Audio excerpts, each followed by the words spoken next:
Bom dia, meus amores. É segunda-feira, 31 de agosto de 2020. Adivinha onde eu estou? Conhece essa arvorezinha aqui atrás?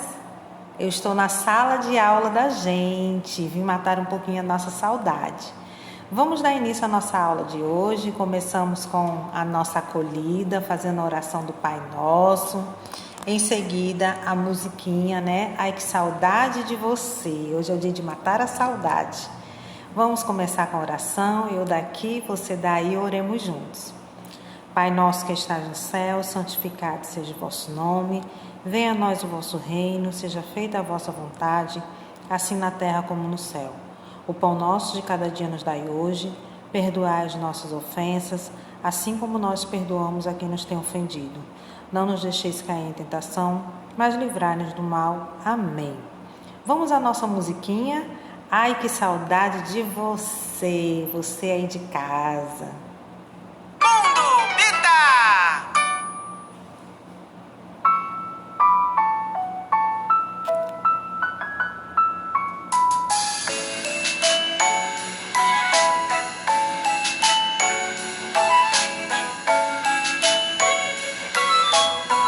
Quando eu tô longe de você e a gente não pode se ver,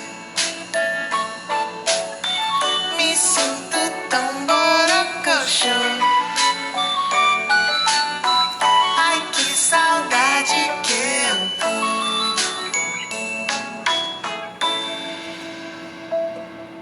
A hora que demora pra passar, de todo jeito, um jeito a gente dá pra deixar o papo em dia. Não há distância que enfraqueça a nossa sintonia.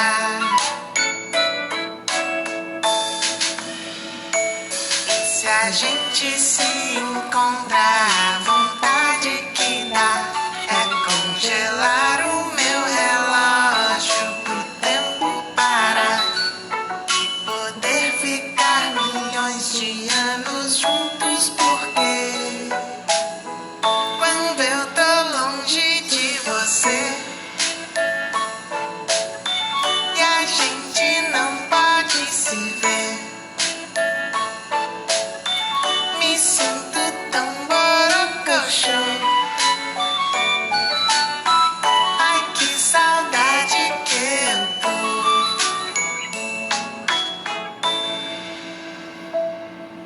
A hora que demora pra passar, de todo jeito, um jeito a gente dá pra deixar o papo em dia. Não há distância que enfraqueça a nossa sintonia. Quando eu tô longe de você e a gente não pode se ver, me sinto tão borocochô. Ai, que saudade que eu tô.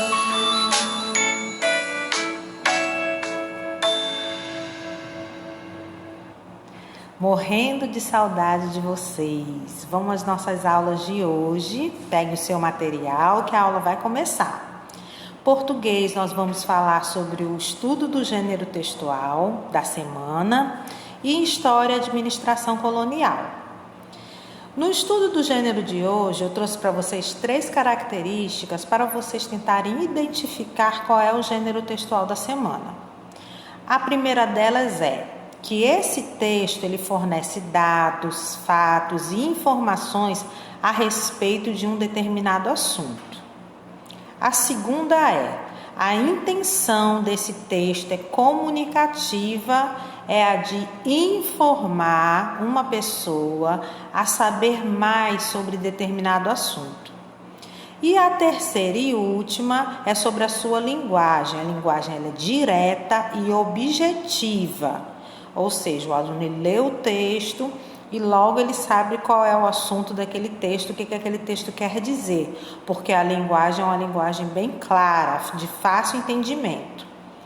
Você já sabe qual é o gênero? Então vamos a mais algumas dicas.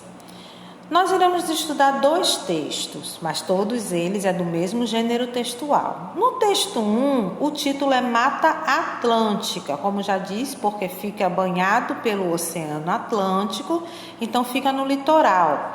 A Mata Atlântica, ela abrange desde o Rio Grande do Norte até o Rio Grande do Sul, como mostra no mapa. Você acha que esse texto vai falar qual é o gênero textual da semana que traz essas informações? No texto de número 2, como inventar o mundo. Aí eu trouxe uma menininha representando aí, ela pensando no planeta Terra, no mundo, e fazendo ali suas anotações.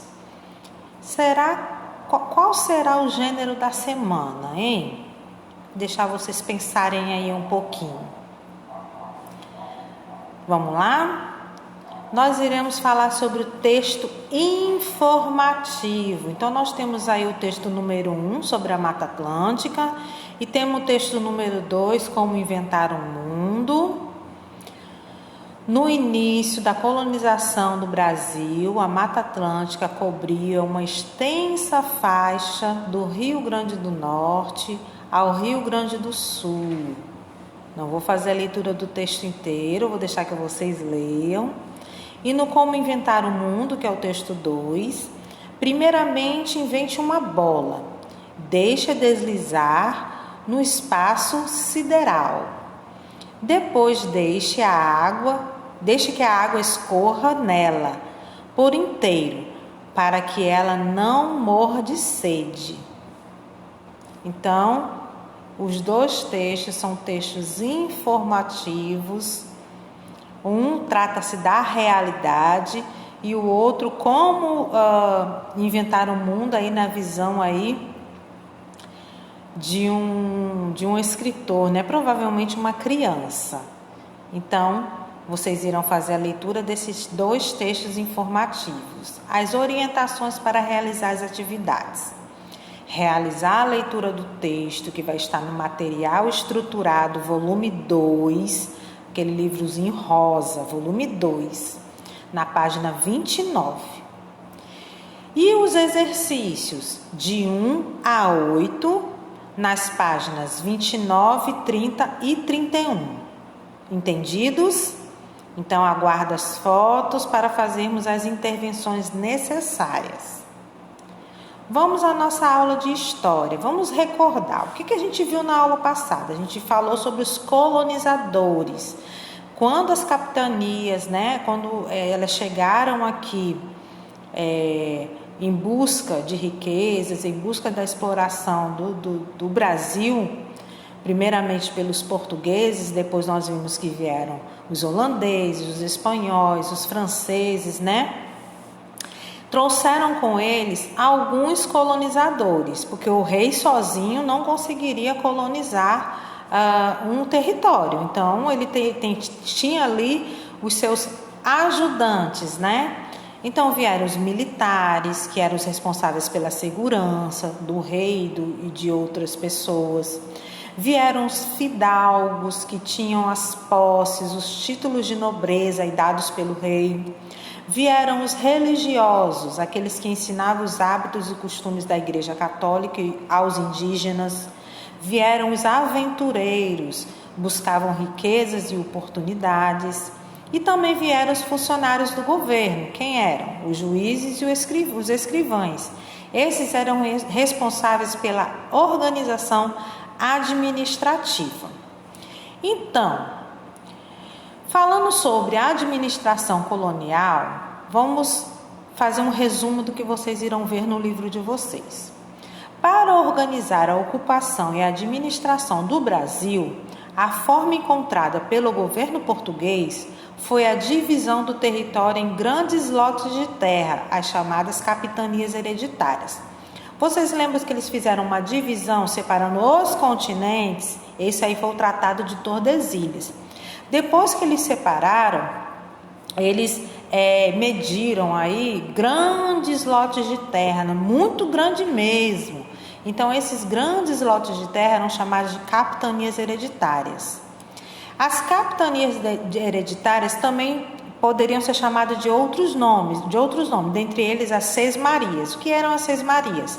Eram grandes extensões de terras ainda não exploradas. Então, a partir do momento em que não se tinha administração, em que não se tinha nenhuma ordem ali naquele local, era só uma grande extensão de terra, se dava o nome de sesmarias, viu? Vamos entender mais um pouquinho. Esses lotes eram cedidos aos donatários. Quem eram os donatários? Pessoas de origem portuguesas com títulos de nobreza. Esses donatários, eles eram responsáveis por tornar a capitania, ou seja, aquele grande lote de terra, também conhecido como sesmarias, produtiva. De que adianta ter uma terra sem produção? A intenção era produzir naquela terra. Então, além dos donatários tornar as capitanias produtivas, eles também tinham a função de administrar cobranças de impostos, impor a lei e aplicar a justiça e punir quem não cumprisse essa lei. Tudo isso era a função dos donatários.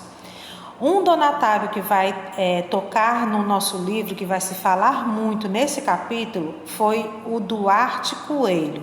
Duarte Coelho foi um donatário responsável por tornar a capitania um grande lote de terra produtivo. Ele era responsável por administrar cobrança de impostos, ele era responsável por impor a lei e aplicar a justiça. Duarte Coelho, não esqueça esse nome.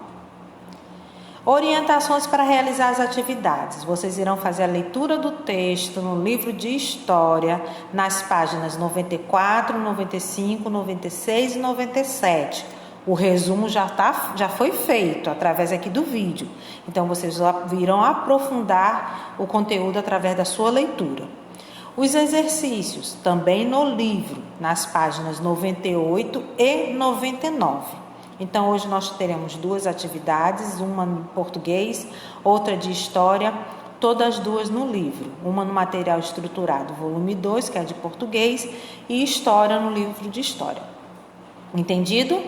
Então, fiquem saudáveis, calmo e seja prestativo, tá bom? Essa é a minha mensagem que eu passo para vocês no dia de hoje. Tenham todos um excelente dia, fiquem com Deus e aguardem as atividades de vocês. Um beijo e tchau!